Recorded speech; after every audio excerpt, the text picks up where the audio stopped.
Hello students, I welcome you all to this online study session on the Scarlet letter, which is part of the American paper in the Master's program MEG 5. I, Vaishali Sharma, an assistant professor at the Department of English, Swami Shraddhanand College, University of Delhi, will be taking you through this online study session. So let us understand that why the background or the historical social context of any text or any author that we read is so imperative for us to understand. Because a text in itself is a reflection of the times, of the socio-historical, economic, religious, political issues of that time. And even though a text may not be a historical document or a historical study, it still carries with it the flavors and the characteristics of its times.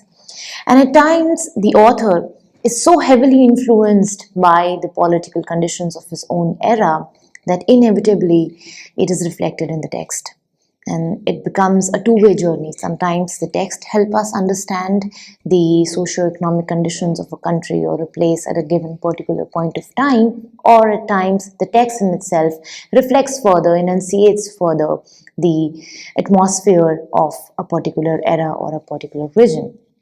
So when we talk about Nathaniel Hawthorne, he comes from a place called Salem in Massachusetts. This is the map of USA around the time 1640s till the early 1800s. If you look closely at the map, we are looking at the area around the Mississippi River where you have the towns of Boston, Massachusetts, and Salem. So these are the regions that we will be focusing upon. And I also want to bring your attention to the fact that these are all man-made boundaries. These are all man-made territories. So when we understand the idea of America, we also have to understand that these settlers that we are talking about were not the Native Americans. They were the dissenters or the separators who came from England, who came from Germany and Scandinavian countries to settle to America in the hope of a new land, in the hope of a new world or a new life. And they did that by pushing the indigenous tribes of Native America into the reservoirs and settling there as colonies. Now, first of all, then I will take you to this idea of who were the Americans, who are these people that we are talking about, and especially the characters that are reflected and the author, which community, which place do they belong to. Now, Americans were mostly the same English or Scottish ethnic background people. They lived between the Mississippi River and the Atlantic Ocean on the farms or in small towns in the 1840s around Boston, New York, Philadelphia, and Massachusetts. And they all shared an agrarian, free enterprise, and egalitarian values. And they were very passionately nationalistic people who respected Europe, and they also had respect for the American continent. Now, there were colonies that were settled by invading the territories of the Native Americans, driving them out and ultimately banishing them to the reservoirs. All the settlers and the communities that we're talking about, they tempered their individualism with strong community values. They were optimistic believers in the hard work, education, and the inevitable connection between virtue, moderation, and success. Most of the early settlers were immigrants from various European countries, primarily fleeing religious persecution. Since England has the most dominant navy, the English dissenters or the separatists, those who wanted to break away from the church, naturally were the first to settle. And it is interesting to note that how the Puritans, who were the separatists from England, were the first settlers in America, and they were banished from England because of the intolerance that the state had towards minor religious groups. And it's almost interesting and fascinating that how the Puritans in America became so intolerant of other religious groups or other people who would have any different moral or religious value. They were absolutely intolerant. So the majority of people who settled in America, or who settled in these colonies, were the separatists or the dissenters coming from England. And they all had one thing in common, which was their idea of religion, which was their idea of Christianity, and they all belonged to this minor sect of Christianity called the Puritans or Puritanism. Now, it's important for us to understand the rubric of this religious community or of this religious group, because it very closely affects Nathaniel Hawthorne's as an author, and it also affects our story. It is so central to understanding the dilemma, the chaos, the stigma, the moral conflicts that each character goes through in the novel. All of that is related and very closely knitted to the religious rubric of their society. Now, they all the settlers were the Puritans who were seeking to establish a unified theocracy, which felt it was necessary to be strict in discipline when it came to affairs of both church and the state. Since their concept of theocracy was drawn from the Bible, Francis J. Brenner, who is a critic, observes regarding the influence of the Bible on the Puritans. He says that the Old and the New Testaments were the sources of codes of behavior, beliefs, and worship.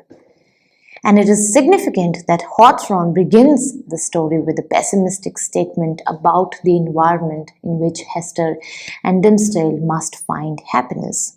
And he says, and I quote, "The founders of a new colony, whatever utopia of human virtue and happiness they might originally project, have invariably recognized it among their earliest practical necessities to allot a portion of the virgin soil as a cemetery and another portion as the site of prison. Sin and death are the ever-present realities for human beings when Dimmesdale, after committing adultery, perceives to be the sinful brotherhood of mankind." So what we understand from this quote from the novel is that the Puritans, they were strict in their belief systems, they were strict in their codes of behavior, beliefs, and worship. Any form of sin, any form of pleasure-seeking activity was not allowed in this community. And the environment, the social environment as such, was that of pessimism, because first of all the settlers who came to this new virgin land in hope of a new life found it to be extremely difficult than what they earlier had. So there were obviously the difficulties of settling into a new place, of dealing with wild animals, of dealing with the Indians who were in constant conflict with the settlers, and then there were issues about employment and agriculture and food and settlement. Along with these practical problems in the new land, the other aspect was the aspect which was created by the community of the religious people, that they did not allow people to have any sort of extracurricular activity or any activity that was driven by pleasure. And now just imagine in such a society what will happen if you have two characters who fall in love with each other and they have committed the sin of adultery. They will be outcasted, and the same we will see in the story as well. Now, to further understand the idea of Puritanism is to note the point that it comes from the word purify. The Puritans believed that the humans who have conducted the original sin. Now, it is important for us to understand that who were the Puritans and what is it that they believed in. It was a sect of Christianity who believed that the mankind has conducted the original sin due to its disobedience to the command of God. and it alludes to the earlier story in Bible of Adam and Eve, wherein Eve conducted the act of disobedience by eating the fruit of knowledge, and hence as a punishment the humankind was sent on earth, and the only way possible for humans to get salvation and redemption is through continuously purifying their soul and not indulging in any form of sin. Hence, the society was so strict in its cultural milieu. And that is what informs us when we read the text, that why Hester was given such a brutal punishment for falling in love with a man, or why Dimmesdale is constantly dying from within in his guilt and moral dilemma. Now, the Puritans were also typically short on forgiving love, something that comes naturally given the belief system they believe in. And though they were dedicated into making the world a better place, they wanted to make this new land as a paradise, as a reflection of paradise, and they considered themselves as the chosen ones. They were very much against the concepts of love and freedom. Freedom to think, freedom to act, or freedom to choose your own religion. Any sort of freedom in that society was prohibited. As Hester stands on the pillory, Hawthorne describes the onlookers as a people arrogant. Further, it is important to understand that how the Puritan community in the Scarlet Letter responded to evil. They described the Puritans as spiritual athletes, constantly justifying themselves by doing good works every waking hour, and they believe in the efficacy of good works towards salvation. Further, I would take you into the Puritan psychology, that how these people thought and on what concepts the society was formed. The Puritan psychology, considering themselves as the chosen people who have to establish Christianity in the new world, which then explains the religious strictness that we find in the text. They also believed man as a fallen creature who has committed the sin and has been sent to earth as a form of his punishment. They continuously saw the world in binaries of moral and immoral, fallen and chosen, good and evil, and so on. And that is why it is so difficult for this society to understand the relationship between Hester Prynne and Dimmesdale. They see it in binaries of good and evil. They see it in binaries of moral and immoral. They do not see it in the overarching concept of love or of something which was too sacred between two people. And hence, it also makes sense for them to have given Hester Prynne such a cruel judgment, although in their opinion they had not given her that cruel a punishment, they had spared her life. And further, the Puritans strongly believed in the idea of salvation, which can only be achieved through faith, sacrifice, and living a life of an ascetic. That is why any kind of pleasurable activity, smiling, laughing, walking too fast, celebrating festivals, celebrating occasions, was completely prohibited in this society. They believed in the virtues of work. They believed in the virtues of not wasting this time given to us by God, because apparently, wasting the precious time given to us by God is also a sin that man has committed. Further, all of these ideas then resulted in a culture of conformity and consensus. People were not ready to move away from these strict beliefs. They confined to it, they confirmed to it, and that is why the only character we see in the novel who did not confine to these rules, Hester Prynne, was severely punished. And if you look at the economical aspect of the society, or how the society was formed, then it was largely agrarian in nature. We're still not talking about the times when we have modernism or machines or industrialization. It was an agrarian economy, and the family was usually a huge setup of this economy because they needed a lot of hands to complete the labor.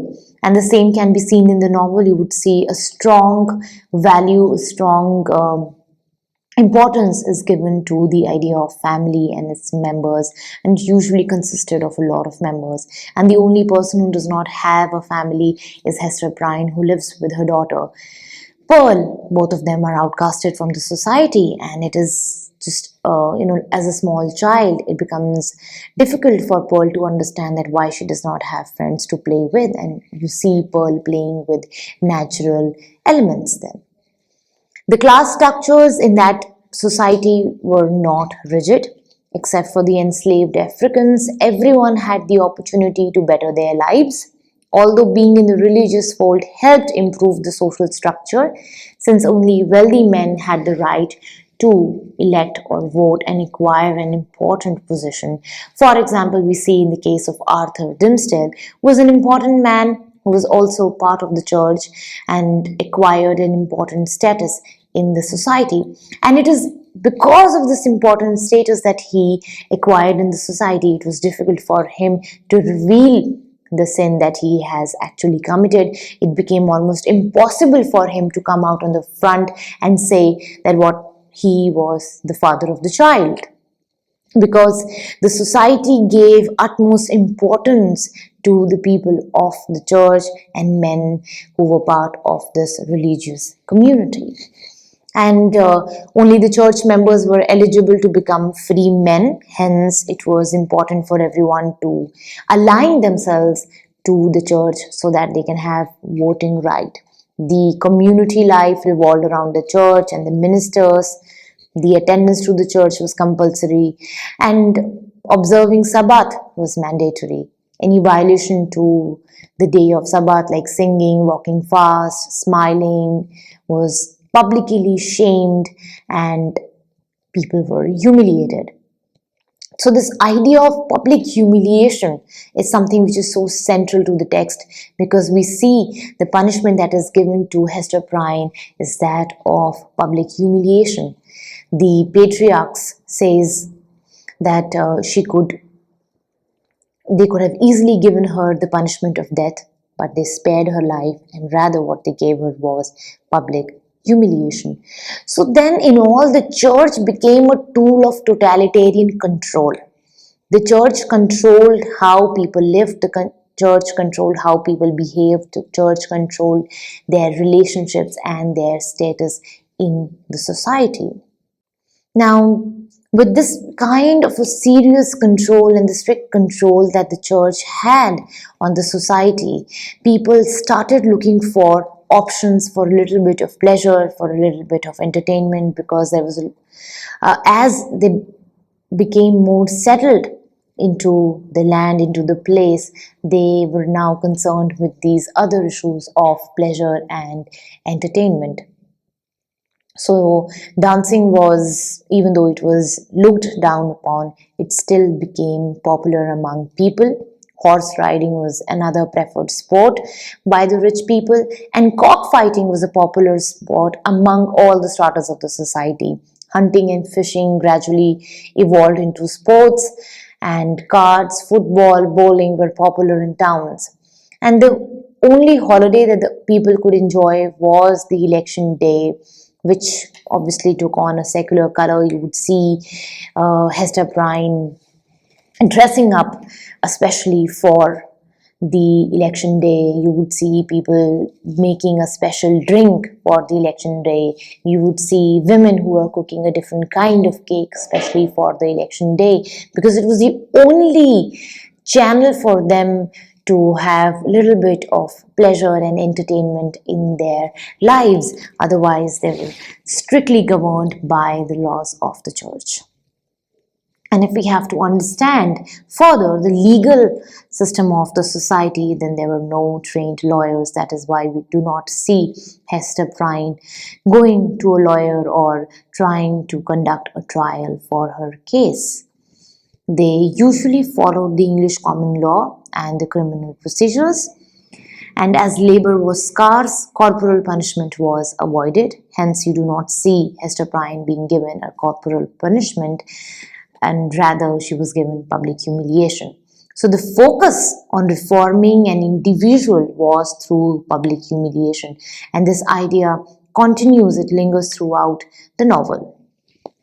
So this background about the Puritan psychology, about the religious atmosphere of that society helps us understand the punishment that was given to Hester Prynne. It also helps us understand that why Dimmesdale, who was obviously in love with Hester Prynne, could not gather the courage up to come out and claim the child or to claim his love for Hester and Pearl, because it was a society which looked down upon love, which looked down upon any sort of sin that was committed. And this kind of background also introduces us to the idea of public humiliation and the kind of punishment that Hester Prynne was given. That why is it important that she was publicly humiliated, because they wanted to set an example for the society that this is what happens to you if you break the laws of the church. They wanted to reform the entire society. They wanted to build a land which was in the image of the God. But while building the land in the image of the God, they actually forgot the concepts about freedom. They actually forgot about concepts of love, and they forgot concepts about independence. And I think that explains the current nature of America, that why a lot of importance is given to individual freedom. So similarly, when I take you through the text, we would also see that how the author was so influenced by the Puritan views, but not to an extreme extent. He was continuously in a dilemma. He was constantly in a limbo as to which side he wants to choose, and hence he keeps his views about Hester Prynne's crime and punishment ambivalent. Now, to give you a little bit of background about the author, in the early years of the 19th century, when Hawthorne was a boy, the profession of authorship underwent a dramatic change in England and America. Instead of being a matter of educated gentlemen producing a limited number of expensive copies of their learned writings for a small circle of like-minded subscribers designed to sell the largest possible number of mass-produced copies of a work for profit to anyone who could be persuaded to buy. This phenomena then resulted in an increased literacy and leisure in general population. But as a profit-making business, publishing was less a leader of the new masses of readers than a follower, for if people did not expect to like a work, they wouldn't buy it. The most successful kinds of publication became the newspapers, the magazine, and fiction in any shape or form, and these types of writings that had never been accorded high status. So for the first time we see that in the 19th century, that fiction indeed, which was always condemned and despised by the Puritan leaders who saw it as dishonest and distracting, it began to gain importance in the lives of the people because of the way it reflected their lives, because of the way it approached to people's emotion. So for the first time, I think novelists were described as artists. And apparently, therefore, one can locate the Scarlet Letter in its own way as Hawthorne's attempt to realize the possibilities of authorship in a country that accorded high status but little support to a professional writer. So, appropriately, therefore, one can locate the Scarlet Letter in its day as Hawthorne's attempt to realize the possibilities of authorship in a country that accorded high status but little support to a professional writer, to blend the time-honored power of fiction to enchant and entertain with its newly recognized capacities for psychological and social analysis, and to contribute to the national life by providing, within the boundaries of a popular form, a thoughtful contemporary examination of the Puritan heritage. In his career, it occupies a turning point. Secure in his creative powers after a long apprenticeship, he turned from the safer, slighter short form to the challenges and rewards of the novel.